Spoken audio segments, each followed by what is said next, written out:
इनको देखो, बड़ी आई बाथटब वाली। तू ना जरा ज़्यादा ही शो ऑफ कर रही है। इतना ही बाथटब का शौक था तो किसी 5 स्टार होटल में कमरा बुक करना था, वहीं रहना था। फॉरेन रिटर्न रिश्तेदारों के साथ लॉकडाउन के दौरान फंसना कैसा रहेगा? आज की कहानी कुछ ऐसी ही है। आज की कहानी का नाम है अमेरिकन बुआ जी और फूफा जी। सुनो, दिल्ली से फूफा जी का फ़ोन आया था। वो और मुनिया बुआ दोनों अगले हफ्ते यहाँ आ रहे हैं। उनको कोई काम है और वो लोग हमारे यहाँ 3 दिन तक रुकेंगे। विकास ने अपनी पत्नी गीता को ये खबर सुनाई। दिल्ली वाले बुआ जी फूफा जी वो भी हमारे घर में रुकेंगे? ये तो बड़े आश्चर्य की बात है। गीता ने रिएक्शन दिया। क्यों, क्या हुआ? आखिर हमारी सगी बुआ है। हमारे और भी रिश्तेदार तो जब न तब हमारे यहाँ के रुकते हैं और हमको अच्छा ही लगता है, विकास बोला। पर ये लोग थोड़ा अलग प्रकार के प्राणी हैं। नाक पे मक्खी नहीं बैठने देते हैं, बड़ी ऊंची नाक वाले हैं। बुआ जी का स्नॉबिशपना तो पूरे खानदान के किस्से कहानी की तरह बताया जाता है। उनकी आव भगत करने में तो मेरे को थोड़ा डर सा लगता है, गीता बोली। अरे इतना भी डरने की जरूरत नहीं है, बस 3 ही दिन की तो बात है। हाँ, ये तो सच है कि ये लोग एलीट क्लास वाले लोग हैं, तो हम लोग को भी थोड़ा घर का हुलिया बदलना ही होगा, थोड़ी चमक दमक बढ़ानी होगी। चलो इसी बहाने कुछ अच्छे काम भी हो जाएंगे। विकास ने गीता का उत्साह बढ़ाने के लिए ये बात कही। विकास की ये मुनिया बुआ अपने समय की बेहद खूबसूरत लड़की मानी जाती थीं और इसी खूबसूरती के कारण उनकी शादी एक संपन्न घराने के होनहार युवक से हो गई। अब ये तो सबको पता ही है कि अरेंज मैरिज में लड़की का सुंदर होना पहला क्राइटेरिया माना जाता है, बाकी गुण बाद में देखे जाते हैं। हाँ, तो हम ये कह रहे थे कि ये मुनिया बुआ तो ससुराल जाके बिल्कुल ही बदल गईं। उनके बड़े बड़े शौक हो गए। फिर फूफा जी और बुआ जी अमेरिका चले गए, वहाँ 10 साल तक रहे। जब लौटे तो पूरी तरह बदले मिजाज के साथ। खानदान में उन्हें अमेरिकन ही बोला जाने लगा, यानी विकास गीता के लिए अमेरिकन बुआ जी और फूफा जी। 10 साल में ट्रांसफॉर्मेशन। ये तो रहा बुआ फूफा का इंट्रोडक्शन। हाँ, तो अब विकास गीता की बात। विकास एक अच्छी कंपनी में काम करता था। विकास गीता एक 3 बेडरूम वाले फ्लैट में रहते थे। आजकल अपने देश में मध्य वर्ग में जो भी सुविधाएं प्राप्त हैं वो सब विकास और गीता ने अपने घर में जुटा रखी थी और शांति से रहते थे। इनके 2 बच्चे थे जो स्कूल जाते थे। विकास गीता ने लिस्ट बनाई कि क्या क्या शॉपिंग करनी है और घर में क्या क्या बदलाव लाने हैं। ड्राइंग रूम के पर्दे बदले गए, टीक वुड का नया सोफ़ा जल्दी से आ गया, बोन चाइना का नया टी सेट खरीदा और डिनर सेट भी नया आ गया, नए बेडशीट और बेड कवर, नया bedside table, bedside lamp, towel आदि सभी खरीदारी हुई। पूरा घर ऊपर से लेकर नीचे तक साफ किया गया। बाथरूम चमकाया गया।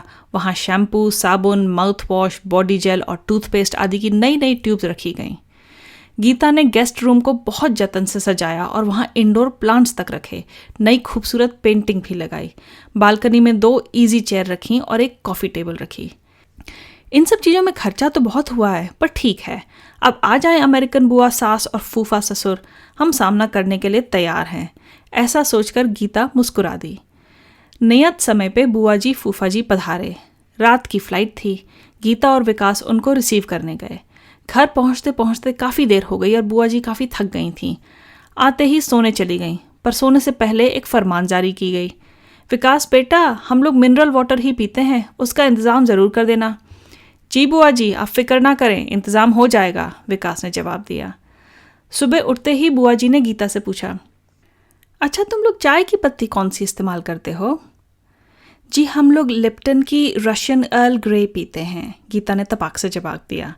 वैसे तो गीता लोग ब्रुक बॉन्ड रेड लेबल पत्ती इस्तेमाल करके अदरक इलायची डाल के खूब कड़क चाय पीने के आदी थे, पर अभी अपना भी तो थोड़ा सोफिस्टिकेशन दिखाना था, इसलिए वो लोग लिप्टन की रशियन अर्ल ग्रे लेकर आए थे। अरे तुम लोग गुडरिक या ट्वाइनिंग्स चाय नहीं पीते हो? चलो खैर 3 ही दिन की तो बात है, ये पत्ती भी हम देख लेते हैं। बुआ जी तो एक और आगे निकल गई।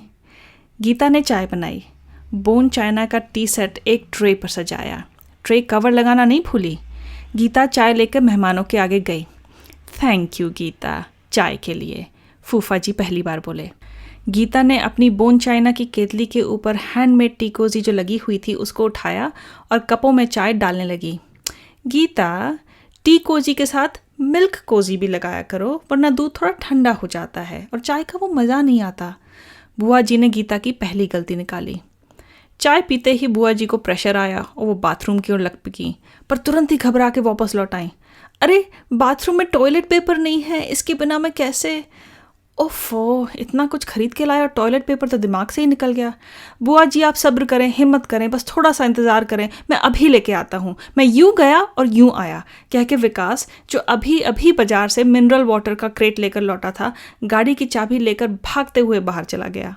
इधर बुआ जी की हालत देखने लायक थी। चेहरे पे हवाइयाँ उड़ रही थीं। वो तरह तरह के मुंह बना रही थीं। कभी कुर्सी पे बैठती तो तुरंत ही उठ के टहलने लगती, कभी पेट पे हाथ फेरने लगती। किसी तरह बीता समय। विकास 8-10 टॉयलेट रोल लेकर हाजिर हो गया। दुकानदार कह रहा था कि बाई चांस ये रोल मेरी दुकान पे बचे रखे थे। असल में ये चीज़ यहाँ डिमांड में नहीं है ना, तो कोई भी दुकानदार नहीं रखता, ये स्पेशल ऑर्डर पे ही मंगाया जाता है, विकास बोला। पर बुआ जी को ये सब सुनने की फुर्सत कहाँ थी। टॉयलेट रोल लिया और भाग के बाथरूम में बंद हो गई। थोड़ी देर बाद फ्लैश चलने की आवाज़ आई और फिर राहत के साथ बुआ जी बाहर आईं। उनको देख के सबने राहत की सांस ली।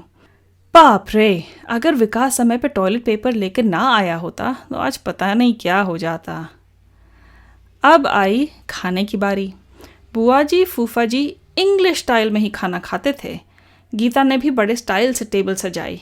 टेबल मैट पे full plate, quarter plate, soup बोल, छुरी, कांटा, बड़ा चम्मच, छोटा चम्मच आदि आदि सब सजाया गया। इन सब मामलों में गीता भी बहुत जानकारी रखती थी, आखिर वो होम साइंस कॉलेज की तो पढ़ी हुई थी। शाम की चाय के कप में शक्कर का क्यूब डालकर चम्मच से हिलाते हुए फूफा जी बोले, विकास यहाँ कोई गोल्फ क्लब नहीं है क्या? जी है तो, पर बहुत दूर है, विकास ने चाय पीते हुए जवाब दिया। तो फिर तुम्हारा गोल्फ क्लब जाना कैसे होता है? ये लो, फूफा जी तो अपने जैसा सबको अरिस्टोक्रेटिक समझ रहे हैं। जी मैं गोल्फ नहीं खेलता, विकास ने धीरे से जवाब दिया। पर क्लब वगैरह तो जाते होगे, फूफा जी ने फिर से प्रश्न दागा। जी ऑफिस में बहुत देर हो जाती है तो क्लब भी नहीं जाता, विकास ने कहा। तो तुम लोग सोशलाइजिंग कैसे करते हो? क्या सिर्फ ऑफिस, घर, स्कूल तक ही सीमित हो? अब की बार बुआ जी ने अपनी हैरानी जाहिर करी। जी इन्हीं सब में व्यस्त हैं, वीकेंड में आराम कर लेते हैं, कुछ दोस्तों से मिलते हैं, शॉपिंग आउटिंग करते हैं, बस वहीं सब सोशलाइजिंग हो जाती है, विकास ने सारी सच्चाई प्रकट करी। ओह डियर, कह के फूफा जी ने अपना सिगार सुलगा लिया। दूसरे दिन बुआ जी नहा कर निकली तो फूफा जी ने इंग्लिश में पूछा, did you take a bath? Bath? Bath यहाँ कहाँ? इनके यहाँ बाथ टब कहाँ है जो मैं बाथ लूँ? शावर ही लेकर आई हूँ, बुआ जी मुंह बिचकाकर बोली। बुआ का मुंह बिचकाना गीता ने देख लिया। उसको आया गुस्सा।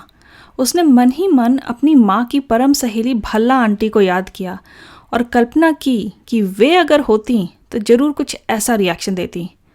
इनको देखो, बड़ी आई बाथ टब वाली, तू ना जरा ज़्यादा ही शो ऑफ कर रही है। इतना ही बाथ टब का शौक था तो किसी 5 स्टार होटल में कमरा बुक करना था, वहीं रहना था। एक तो इनके यहाँ रह के अपना होटल का खर्चा बचा रही है और इन्हीं लोगों को लानते भी दे रही है। ये कल्पना करके गीता को हंसी आ गई। बच्चे सारा समय अपने ही कमरे में छुपे रहते थे क्योंकि उनको जब न तब लंबे लंबे भाषण सुनने पड़ते थे, वो भी अंग्रेजी में। मम्मी, हम लोग अपना खाना अपने कमरे में ले जाके खा सकते हैं? बेटा ने फुसफुसा के गीता से पूछा। वो क्यों? अरे मेहमान आए हैं, डाइनिंग टेबल पे सबके साथ बैठ के खाना खाना चाहिए, गीता ने समझा के कहा। मम्मी, एक तो मुझे अपना खाना हाथ से खाना अच्छा लगता है, छुरी कांटे से नहीं, और वहाँ सारा समय इंग्लिश में ही बात करनी पड़ती है, बेटा बोला। हाँ, ये भी सच था कि जब से मेहमान पधारे थे तब से विकास और बच्चों से सारा वार्तालाप इंग्लिश में ही हो रहा था। गीता को कुछ छूट थी क्योंकि गीता ना तो इंग्लिश मीडियम की पढ़ी थी, ना कभी कॉन्वेंट गई थी। अगले दिन लंच में पहला कौर ही मुंह में रखते हुए विकास ने गीता की ओर प्रशंसा भरी निगाहों से देखा क्योंकि मलाई कोफ्ते बहुत ही जायकेदार बने थे। बुआ जी, आपने मलाई कोफ्ते खाए क्या? ये गीता कमाल का बनाती है, विकास ने ये कह के बुआ जी से भी कुछ अच्छे कमेंट की आशा करी। नहीं, हम लोग के लिए काफ़ी स्पाइसी है, इसीलिए हम लोग इंग्लिश खाना पसंद करते हैं क्योंकि उसमें मसाले ना नाक के बराबर होते हैं, बुआ जी ने पूरा का पूरा कोफ्ता एक साथ मुंह में रखते हुए कहा। एक तो किचन में इतनी देर लगकर गीता ने मलाई कोफ्ते बनाए और ऊपर से ऐसा कमेंट, तो उसने एक बार फिर अपनी कल्पना में भल्ला आंटी को इमर्ज किया। भल्ला आंटी उसकी कल्पना में आते ही हाथ नचाकर बोली, ए सुन, किचन में जरा जाके झांक लेती कि मलाई कोफ्ता बनाने में कितनी मेहनत लगती है। बगैर सोचे समझे कुछ भी बोल देती है। टेबल मैनर्स दिखाने वाली, जरा मन के भी मैनर्स तो सीख ले। बड़ी आई अंग्रेजी खाना खाने वाली, अंग्रेजन कहीं की नहीं तो। और ये कल्पना करके गीता को बड़ी ही राहत महसूस हुई। उसी दिन गीता जब किचन का काम निपटाकर अपने बेडरूम में सोने आई तो एक लंबी सांस लेकर बोली, चलो 2 दिन बीत गए, परसों सुबह की फ़्लाइट से ये लोग वापस अपने घर दिल्ली चले जाएंगे। हाँ, हमको भी चैन आ जाएगी। मैं भी इस बनावटीपने से तंग आ गया हूँ। अब मैं इतना ट्रैफिक पार करके ऑफिस आना जाना करूँ। ऑफिस का काम भी थका देने वाला होता है, घर के भी कुछ काम निकल आते हैं। तो मैं गोल्फ कब खेलूँ, क्लब कब जाऊँ, ये सब समय कहाँ से निकालूँ, कोई मुझे समझाए तो। कह के विकास हंस पड़ा तो गीता भी हंस पड़ी।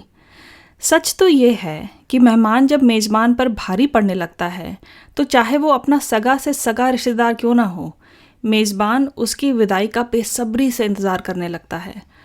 और ऐसा ही कुछ गीता और विकास के साथ हो चला था। उन्होंने इतनी प्रिपरेशन करी थी इस विज़िट की, लेकिन अब तो बाकी बचे घंटों का काउंटडाउन शुरू कर चुके थे।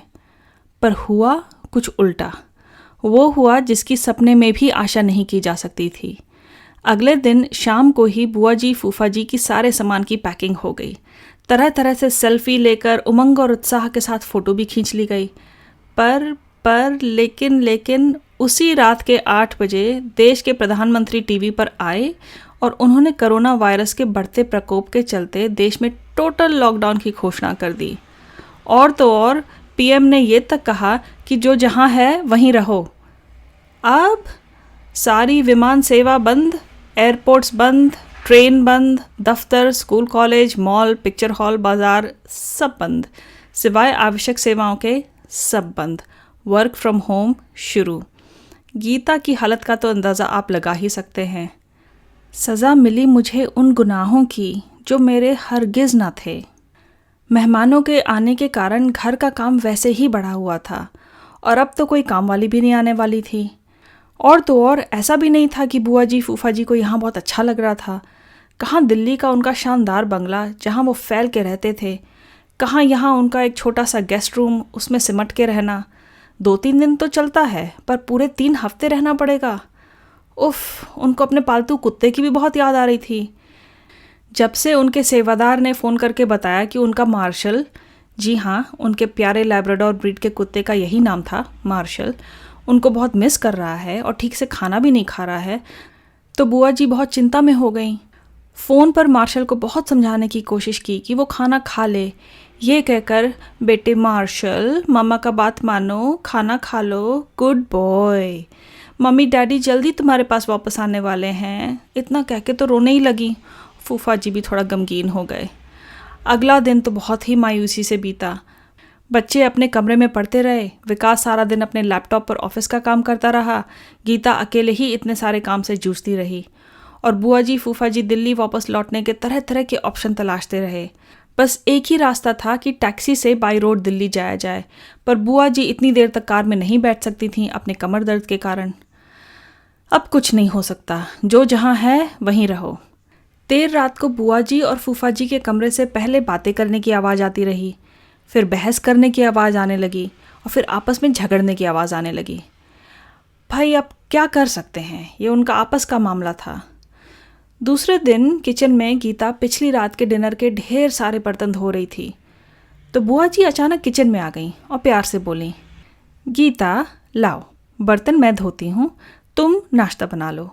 और देखो, खाने में ज़्यादा वैरायटी बनाने की ज़रूरत नहीं है, बस आसानी से बनने वाली 2-1 चीज़ ही बनाओ, फिर मैं तुम्हारे साथ लंच की तैयारी करती हूँ। आखिर तुम अकेले इतना सब कैसे करोगी?